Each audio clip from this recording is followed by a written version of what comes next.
Bismillahirrahmanirrahim. Qala al-muallif rahimahullahu ta'ala wa nafa'ana bi ulumihi fid dharain amin.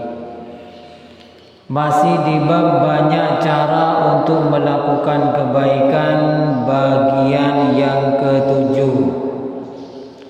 Kemarin sudah dijelaskan menurut hadis muttafaqun alaih, cabang iman yang paling tinggi adalah kalimat la ilaha illallah. Karena kalimat la ilaha illallah ini adalah termasuk bagian dari syahadat dan menjadi kuncinya masuk surga. Sedangkan iman yang terendah adalah membuang gangguan yang ada di jalan, entah itu kayu, batu, atau tangkai pohon yang merembet ke tengah jalan. Sekarang al-ashir, hadis yang ke-10, anhu, dari Abu Hurairah, anna Rasulullah sallallahu alaihi wasallam qala, Nabi Muhammad sallallahu alaihi wasallam bersabda. Ini Nabi Muhammad bercerita dengan cerita yang sangat luar biasa. Mari kita perhatikan baik-baik. Bainama rajulun yamshi bi tariqin ishtadda alaihi al-'atashu فوجد بئرا فنزل فيها فشرب ثم خرج فإذا كلب يلهث يأكل الثرى من العطش فإذا كلب يلهث يأكل الثرى من العطش. Ada sebuah cerita, kata Nabi Muhammad, ada seorang laki-laki berjalan di tengah gurun pasir yang sangat tandus, panas luar biasa. Orang laki-laki ini sangat haus sekali, dan mencari air ternyata menemukan sumur. Saking hausnya, tanpa menunggu waktu yang lama, orang laki-laki ini langsung turun ke bawah mengambil air di dalam sumur tersebut. Setelah mengambil air, kemudian meminumnya. Lalu selesai minum, orang ini keluar dari sumur tersebut.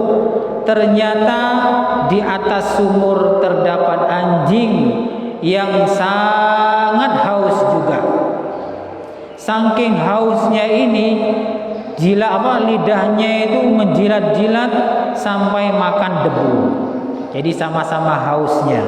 Ini perhatikan baik-baik, kita ini diberi cara oleh Nabi Muhammad beberapa contoh amal yang sangat luar biasa. Remeh kelihatannya, cuman dampaknya luar biasa. Kemudian faqala ar-rajulu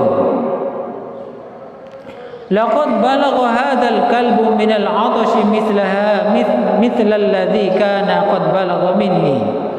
Orang laki-laki tadi yang haus kemudian minum, kemudian ketemu dengan anjing yang sangat haus juga ini, mengatakan bahwa anjing ini haus seperti saya tadi. Fanazalal bi'ra famala khaffahu ma'an thumma amsakahu bifihi hatta raqa fasaqal qalbah fasyakarallahu lahu faghafara lahu. Nah, setelah mendapatkan anjing ini dalam kondisi yang sangat haus, orang laki-laki ini mempunyai hati yang baik, turun lagi ke sumur, turun kemudian melepaskan sepatunya. Kalau zaman sekarang sepatu, kalau dulu itu muzah ya. Jadi tidak ada gelas, tidak ada wadah yang lain kecuali sepatu yang dipakai itu. Coba ini bayangkan, sebuah amal yang kelihatannya kurang begitu baik, tapi nilainya luar biasa, bahkan ke anjing sekalipun. Kemudian orang laki-laki ini melepaskan sepatunya, dan sepatunya itu diisi air karena tidak ada wadah lagi di gurun pasir, tidak ada orang, tidak ada tumbuh-tumbuhan, tidak ada wadah yang lain. Diisi air sepatunya, kemudian karena naik ke atas sumur ini, naik turunnya itu kan agak sulit, jadi sepatunya itu digigit, bukan pakai tangan megangnya karena repot, tangannya itu dibuat untuk manjat, memegang bebatuan yang ada di sumur tersebut. Jadi untuk memegang air yang ada di dalam sepatu itu, sepatunya yang digigit.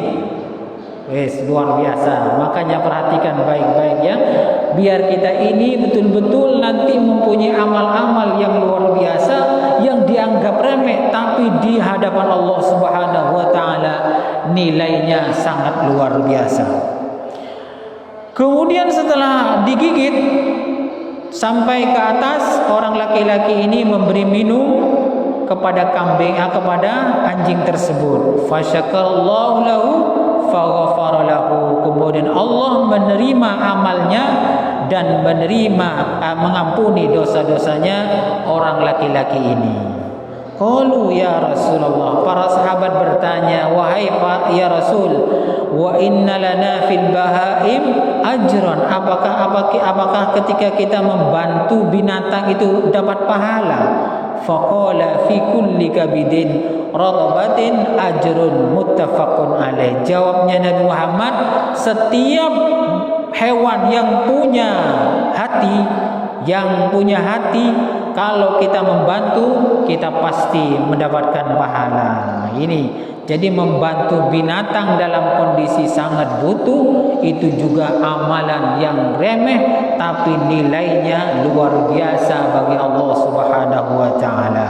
Umpama di sini ini ketemu kucing, ayam atau apa saja, sepertinya lapar atau haus, segera kasih makan, karena bisa jadi amal seperti itu remeh tapi menurut Allah taala sangat luar biasa. Ini anjing ini ya, anjing saja membuat Allah taala menerima amal kita dan mengampuni dosa-dosa kita. Wa fi riwayatin lil Bukhari.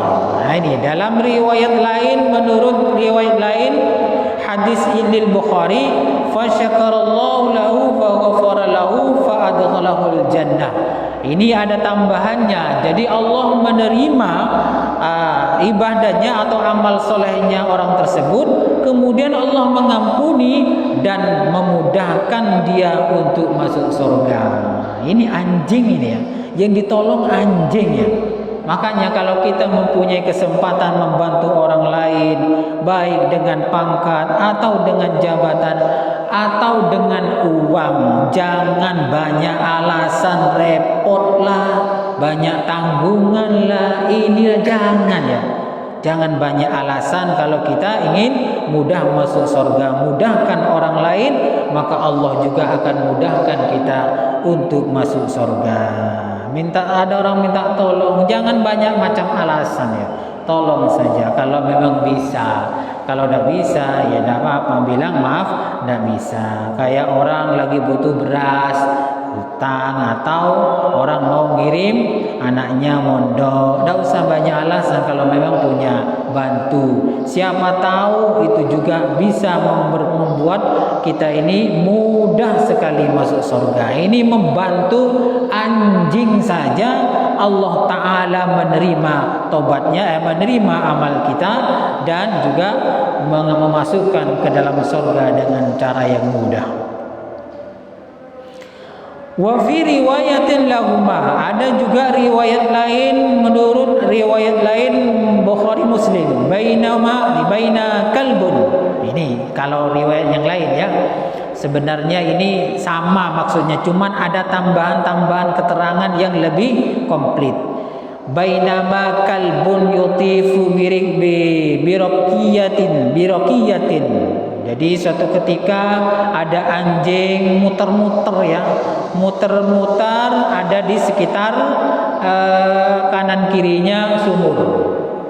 Qad kada yaqtuluhul 'atasu. Anjing ini hampir mati kehausan. id ra'athu baghiyun min baghaya Bani Israil. Ternyata ada seorang perempuan ahli maksiat, ahli zina, ahli dosa dari kaum Bani Israil. Fanaza'at mawqaha fastaqat lahu bihi fasaqathu faghfira laha bihi. Kemudian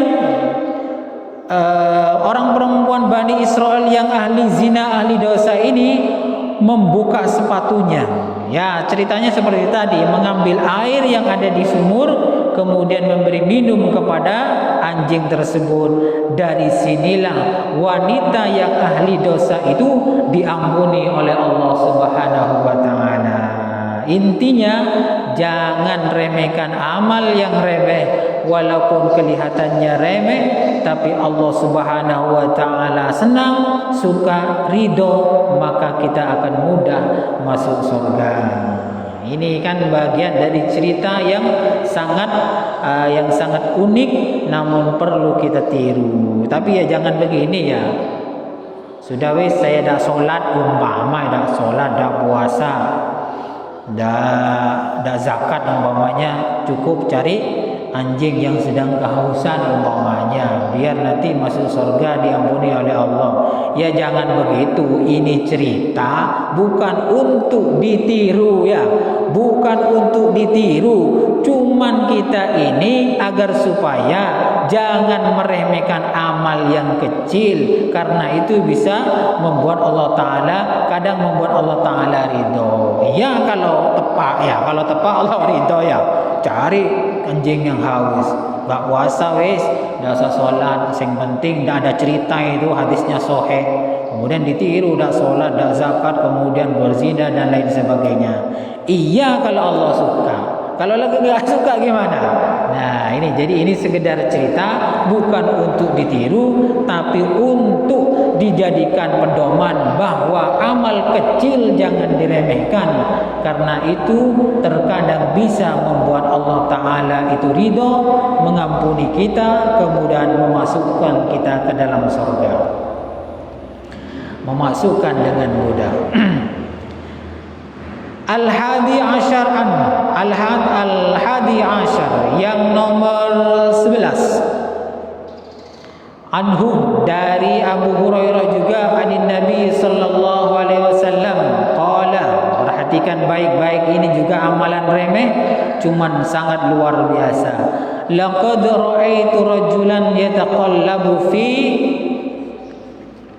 fil jannati fi syajaratin qadaha min zuhri tariq kanat tu'zil muslimina, rawahu Muslim. Ini ada hadis lain yang sangat ringan, amal soleh kita bisa menyebabkan masuk surga dengan mudah. Contohnya di sini adalah Rasulullah bercerita, saya melihat orang laki-laki mondar-mandir di surga. Mondar-mandir di surga ini adalah apalah, hidupnya santai di surga. Ke barat, ke timur, ke utara, ke selatan, menikmati betul tentang fasilitas yang ada di surga. Nabi Muhammad melihat seperti ini gara-gara orang laki ini mempunyai amal yang sedikit sebenarnya, cuman Allah ridho karena ikhlasnya luar biasa. Apa? Memotong pohon yang mengganggu ke jalan, tempat jalannya orang Islam. Jadi umpama ada pohon ini mengganggu, kemudian mengganggu ke jalan, kalau orang lewat itu terganggu, kena kepala, kena kendaraan dan lain sebagainya, itu dipotong agar supaya tidak menyakiti orang Islam. Niat amal yang seperti ini insya Allah jarang sekali orang itu riya. Insya Allah jarang. Karena apa? Karena amal remeh, tapi ini yang membuat mudah masuk surga. Jadi kalau ada apa-apa sesuatu yang di jalan mengganggu, segera dipotong. Tapi kan bukan punya saya. Kalau bukan punya kita, jangan langsung dipotong ya. Tanya dulu sama yang punya.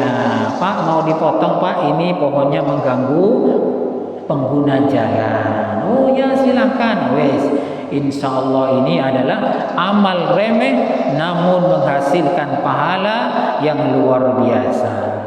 Umpamanya pohon mangga, pohon kelapa, rambutan dan lain sebagainya. Kalau bukan milik kita, ngomong sama pemiliknya biar enak. Kalau nggak ngomong, khawatir pemiliknya itu mempermasalahkan, akhirnya jadi keributan.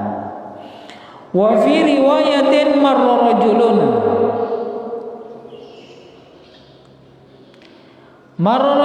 bi husni syajaratin. Kalau dalam riwayat lain ada seorang laki-laki berjalan ketemu dengan tangkai pohon ala zahri tariqin, di tengah jalan. Faqala wallahi la unahiyanna hadha 'anil muslimin la yuzihim faudkhilal jannah. Jadi dalam riwayat lain, orang laki-laki ini bertemu dengan tangkai pohon di tengah jalan yang mengganggu. Kemudian orang laki-laki ini mengatakan, saya akan memotong pohon ini agar supaya tidak mengganggu orang-orang Islam yang berjalan. Nah, berbuat demikian ini faudkhilal jannah, oleh Allah dimasukkan ke surga dengan cara cepat. Enak wes, pokoknya lakukanlah kebaikan, tidak usah pilih-pilih ya, tidak usah pilih-pilih. Wa fi riwayatin lahuma bainama rajulun yamshi bi tariqin wajada ghusna syauqin ala tariq fa akharahu fa syakarallahu lahu fa ghafara lah. Jadi sama, intinya sama ini, orang laki-laki berjalan kemudian bertemu dengan tangkai pohon yang mengganggu jalan, lalu dipotong, lalu amalnya ini diterima oleh Allah, diampuni oleh Allah dan masuk surga. Silahkan diamalkan. Ini amalan ringan tapi ini sangat luar biasa. Bagaimana kalau ada orang umpama ya, punya pohon mengganggu jalan, tapi orangnya itu tak sangat ngerasa gila, eman umpamanya, ya dosa. Kalau kita umpamanya mau mengatakan kepadanya untuk memotong, ya silahkan. Tapi kalau membiarkan ding metak ngiding, ling metak celing ya, metak tahu, ya dosa. Karena mengganggu orang lain itu juga hukumnya dosa, dan ini bisa juga menyebabkan kita jauh dari surga dan mudah masuk ke neraka. Intinya kita ini jangan banyak mengganggu orang lain. Kalau memang ada sesuatu yang sekiranya mengganggu, maka rubahlah agar supaya tidak mengganggu. Ini bagian yang berupa pohon, apapun pokoknya yang sedikit mengganggu kepada orang lain itu sebaiknya dihentikan. Hadis riwayat Muslim. Cukup sekian dulu, mudah-mudahan bermanfaat. Kurang lebihnya saya mohon maaf. Wallahu a'lam bishawab. Al-Fatihah.